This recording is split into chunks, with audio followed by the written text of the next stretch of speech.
Da ne boste mislili, da sem naga, imam nekaj oblečen, no. Vidim, da lih tako gleda, da nimam nič. V glavnem, dajmo kar začeti s tem videom.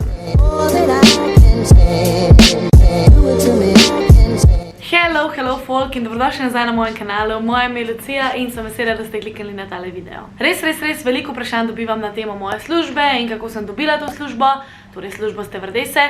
Tako da sem se odločila, da danes posnamem en tak širši, bolj obširni video na to temo. Torej, govorila bom o moji zgodbi, intervjuju in pa seveda selitvi v Dubaj. Preden pa karkoli začnemo, seveda ne pozabite se naročiti na tale kanal, res bom vesela, če kliknete tisti subscribe button oziroma naroči se. In pa seveda ne pozabite me followati na vseh mojih socialnih omrežjih, moj Instagram, moj TikTok in to je to. Jaz sem si tlele prištimula eno tako božično svečko že, a ne, se veste, december. Ja, ni vodka, je voda, žal, sred tedna smo. Torej, bil je maj leta 2019, wow, kako sem začela tole zgodbo. V glavnem, bil je maj in jaz sem zaključovala moj tretji oziroma zadnji letnik faksa na Pedagoški fakulteti v Ljubljani. Če še niste vedeli, jaz sem po poklicu vzgojiteljica predšolskih otrok. In ja, to ni point tega videa, ampak samo to, da veste, na kateri stopnički mojega življenja sem bila.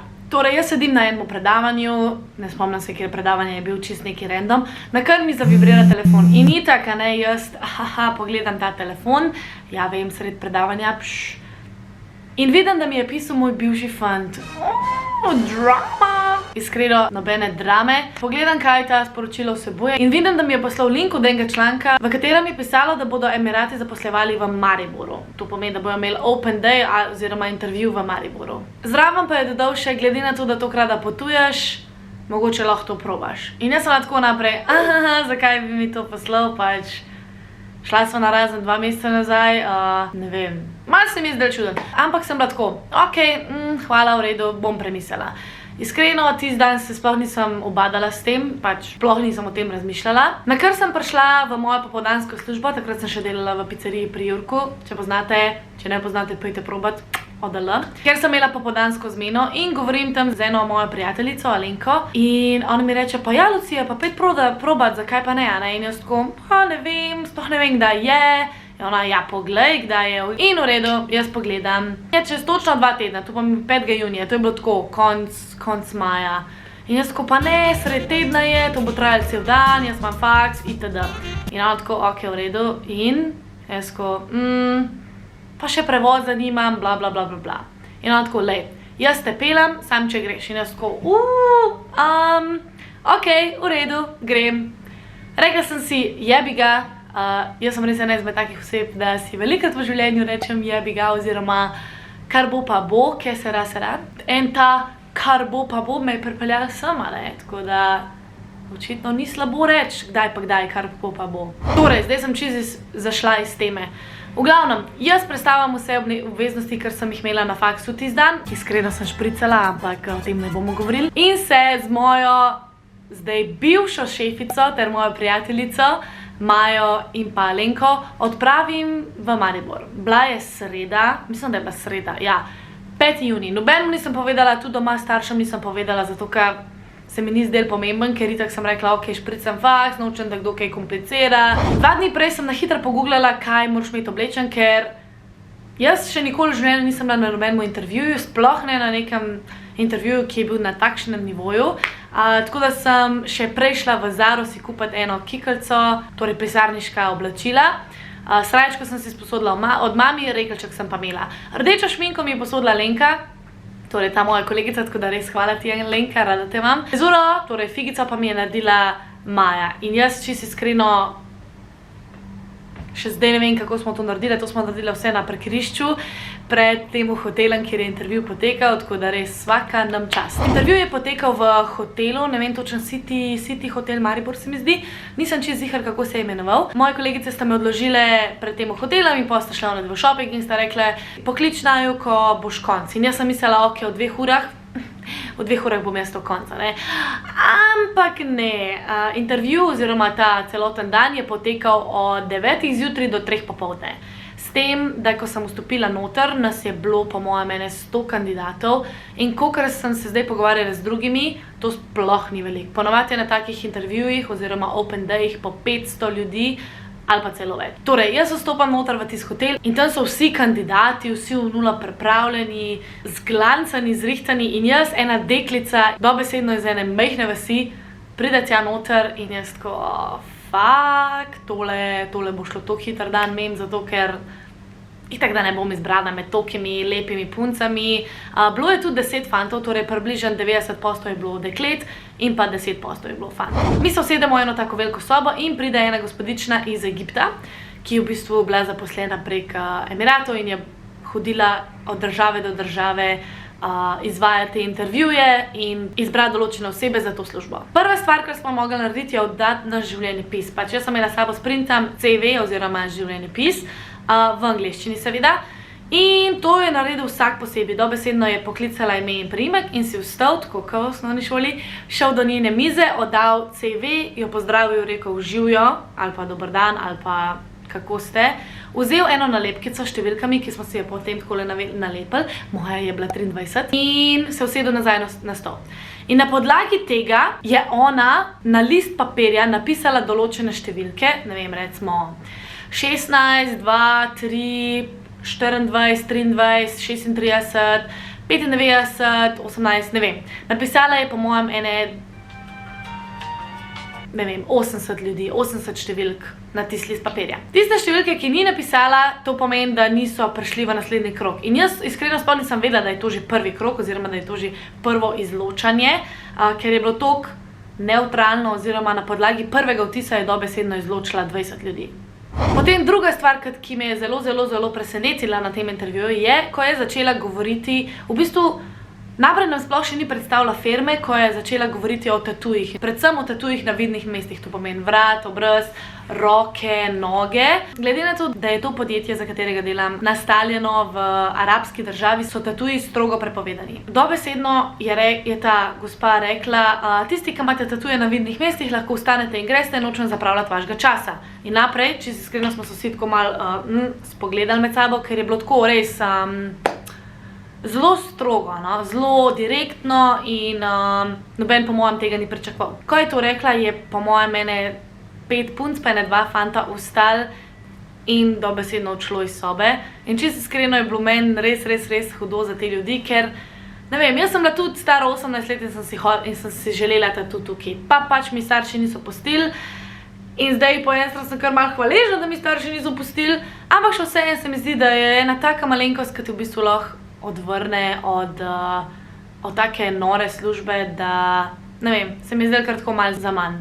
Ampak še vedno si želim tatu, ne boste narobe razumeli. Nato je ta gospa predstavila celotno podjetje, zavrtela nam je nek predstavitveni filmček, bla. Ko se je ta predstavitev končala, nas je posedla v en tak ogromen krog in nas razdelila v skupine po 3, to pomeni 3 deklete skupaj. Celoten intervju je potekal v angleščini, torej tudi mi, kandidati, ki smo bili vsi Slovenci, smo se mogli med sabo pogovarjati v angleščini in reševati naloge v angleščini. V roko nam je dala neke fotografije, na katerih so bile v bistvu predstavljeni potniki v določenih situacijah. Ne vem, potniki, ko jedo, potniki, ko, ne vem, gledajo film ali pa gledajo skozi okno ali kva, ne vem. V glavnem, različne fotografije z različnimi situacijami, ki se lahko pripetijo na avionu. In potem je bila naša naloga, da v skupini po 3 prediskutiramo to fotografijo in kako bi mi, kot stevardi oziroma stevardese, pripomogli k tej situaciji. In čisto iskreno, mi smo imeli čisto simpel predlog. Ko so si predstavili te svoje ideje, smo zapustili sobo in čakali zunaj po mojem 10 minut. Ker naenkrat je ta gospa prišla ven z listom in ga nalepila na vrata ter odšla nazaj v sobo. Jaz čisto iskreno sploh nisem vedela, kaj to pomeni, ampak vsi so zdrveli tja do tistega lista in začeli gledati, če je njihova številka na listu. Torej, če se spomnite, sem prej rekla, da je bila moja številka 23 in jaz si tako počakam, da vsi pač tisto pogledajo, ker res nisem vedela, kako to poteka. In grem tja in gledam in vidim, da je moja številka tam in jaz kar tako, what? Ok, cool, fine.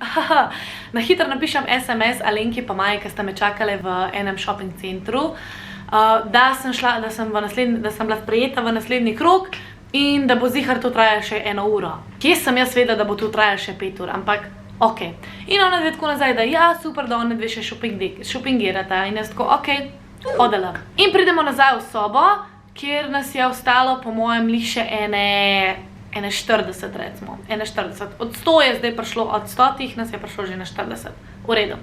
Na to smo mogli čisto vsi opraviti višinski test. Za mojo letalsko družbo, v kateri delam, moraš biti velik vsaj 160 cm in pa brez čevljev z iztegnjenimi rokami, torej doseč, mislim, da je bilo 112 cm. Ko smo to vsi opravili, smo se ponovno razdelili v dve skupine, torej po 20 in pa 20, ter dobili neko problemsko nalogo. Naša skupina je dobila mislim, da nalogo, da smo na letu imeli samo še eno vegetarijansko jed. Komu bomo to vegetarijansko jed ponudili? Torej, mamici, ki ima otroka, nekateremu, ki vedno leti z našo letalsko družbo in je reden kupec. Tretja je bila enemu staremu gospodu, ki ne more žvečiti mesa. Četrta je bila otroku, ki potuje sam. V glavnem, vsi odgovori so bili nekako pravilni, ampak ona je hotela, da mi o tem prediskutiramo v angleščini in na to podamo naše odgovore. Določiti smo mogli nekoga, ki bo podal vse naše odgovore in to je bila ena gospodična, gospa, ne vem, iz naše skupine. Ostali smo bili pa pač tih in poslušali njo. Ta gospa si je pa vmes vse zapisovala. Jaz ne vem, kaj si je zapisovala, ampak ja. Potem, ko smo podali svoje odgovore, je ta gospa šla tako v krogu in pogledala naše številke in poklicala naprimer 19. Kaj pa vi mislite o tem, a ste vi drugačnega mnenja, itd., itd. In jaz si tak tam sedim, in kar naenkrat slišam 23, what do you think? Torej 23, številka 23 in jaz si tak, ok, to sem jaz. Kaj pa vi mislite? In jaz tako, ja, jaz čisto iskreno, jaz sem vzgojiteljica predšolskih otrok, bla, bla, bla.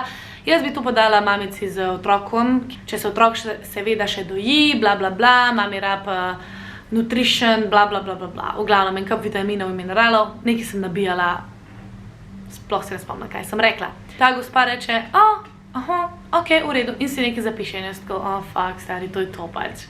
Zdaj je bil napačen odgovor in jebi ga, konc. Po tej vaji nas prosi, da zapustimo sobo, ker ona spet nalima tisti papir oziroma tisti list na vrata in spet vsi zdrvimo tja, da pogledamo na tisti list. Na tistem papirju je bilo samo 10 številk in jaz sem tako, ma kje, ni šans, da bo moja številka gora, ne. In jaz pogledam tisti in tako, OMG.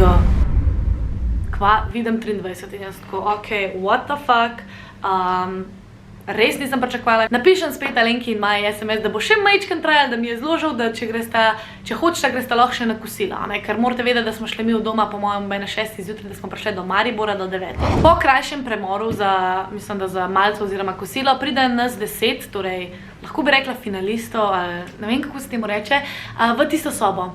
In jaz sem iskreno mislila, da bo nekako potekalo še eno izločanje, ampak na presenečenje vseh nas ni bilo tako, ker je gospa, takoj ko smo vstopili v sobo, je rekla, usedite se prosim tukaj, iskrene čestitke, ste eni izmed 10 finalistov, lahko ste ponosni nase, itd., itd. In mi smo bili kar tako vsi, a to pomeni, da imamo službo?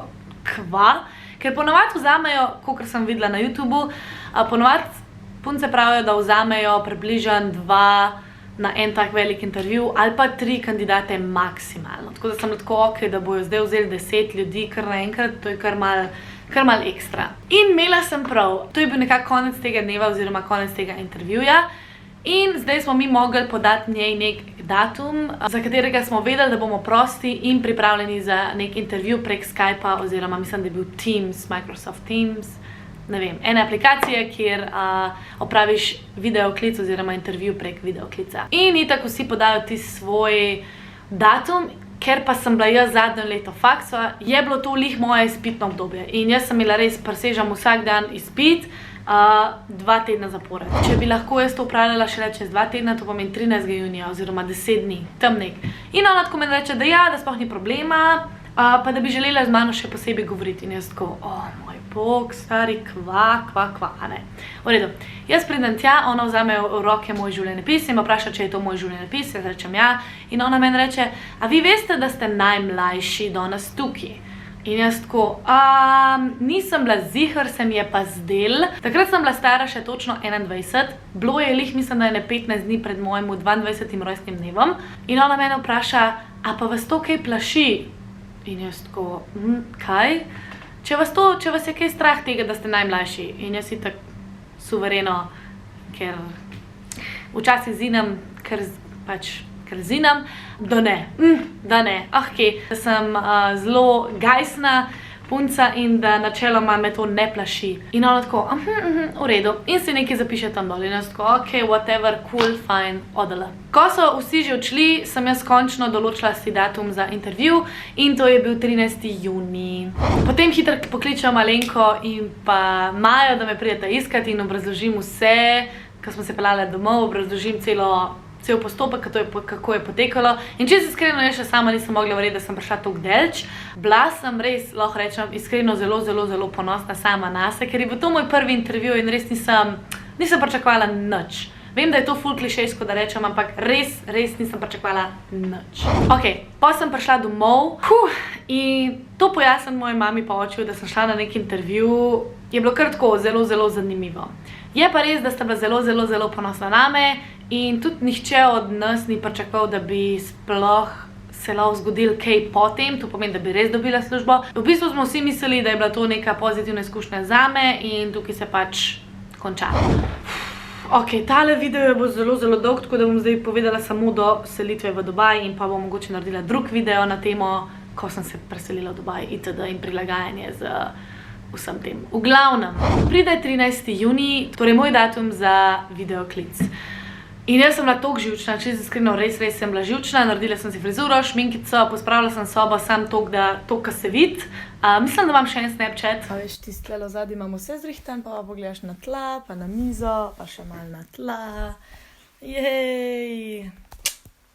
Nisem imela časa pospraviti, ampak se ne vidi. Kar naenkrat me pokličejo in se pred mano na ekranu pojavi ena gospodična in se predstavite, na to začne z vprašanji. Vprašanja so bila v bistvu odprtega tipa, nekako sem mogla pojasniti oziroma predstaviti situacije, v katerih sem bila nekako prisiljena hitro ukrepati ali pa delati pod stresom ali pa delati z ljudmi. Naprimer, predstavi mi situacijo, v kateri si mogla prenesti ključno oziroma kritično informacijo itd. In jaz sem vse moje primere nekako črpala iz mojega dela v vrtcu ali pa dela z otroki, ter pa seveda dela za šanko. Intervju je potekal 45 minut, res dolgo. Na kar se mi ona zahvali in prekine intervju in rečejo, da me bojo pač poklicali ali pa poslali mail, karkoli. Res sem se malo slabo počutila po intervjuju, predvsem zato, ker se mi zdi, da se mi angleščina zelo zatikala. Še veliko bolj, pa se mi zdaj slovenščina zatika. In zdaj preskočimo na 24. junija 2019, to pomeni točno 11 dni po mojem intervjuju. Jaz sem že mislila, čisto iskreno, da me ne bojo ne poklicali, ne maila, da je to, ker 11 dni se mi zdi, da je to kar velik. Delala sem zjutraj v pizzeriji pri Jurku, mislim, da je bila ura 8 zjutraj, nakar dobim klic iz Dubaja in jaz tako, oh moj bog, dubajska številka, what the fuck. In se javam in ona gospodična tam reče, hi, is this Lucy? In jaz sem tako, ja. Hi, I'm just letting you know, this is your golden call. In golden call pomeni zlati klic, to pomeni, da si prejel službo. In jaz si tak tam kar, kaj? In ona, ja, this is your golden call, congratulations. In jaz sem bila čist fertik in sem rekla, če lahko še enkrat ponovi, ker dobesedno sem bila, ne vem sploh, kje sem bila z mojimi mislimi. In na to mi reče, kdaj je najhitreje, da se lahko preselite v Dubaj. In jaz kar, ne vem. In ona, no, v redu, napišite na mail, pač na ta pa ta naslov, kdaj se želite preseliti v Dubaj v roku 5 mesecev. In jaz tako, ok, v redu. In čisto iskreno sem bila toliko fertik, da sem šla samo v kuhno, našla pico peku in se zjokala na polno. Res, zjokala sem se na polno. Potem sem itak klicala mojo mami in pa očija, ker tudi nista mogla verjeti, tako da je bilo kar tak velik šok. Ter pa seveda povabila mojega šefa in pa šefico, da sta prišla v pizzerijo, da smo enega nazdravili. In ja, res nor dan je bil takrat, pol vsega sploh ne spomnim. Ok, glede na to, da mi tudi zmanjkuje baterije na mojemu fotoaparatu in glede na to, da je tale zgodba že zelo dolga, bom zaključila tale video kar tukaj. Mogoče, če vam je všeč ta video oziroma ta zgodba, prosim, lajkajte ta video, pa napišite spodaj, če se želite drugi del, torej da povem, kako je moja družina reagirala, kako sem se pripravljala na odhod v Dubaj in pa seveda moja selitev. In ja, to je to. Upam, da ni bilo tole vse, kaj pa sem. Res sem probala tako zgodbo povedati, kako je šla. In ja, lepo se majte, pa se vidimo v mojem naslednjem videu. Ne pozabite me followati na vseh mojih socialnih omrežjih in pa se seveda naročiti na moj kanal.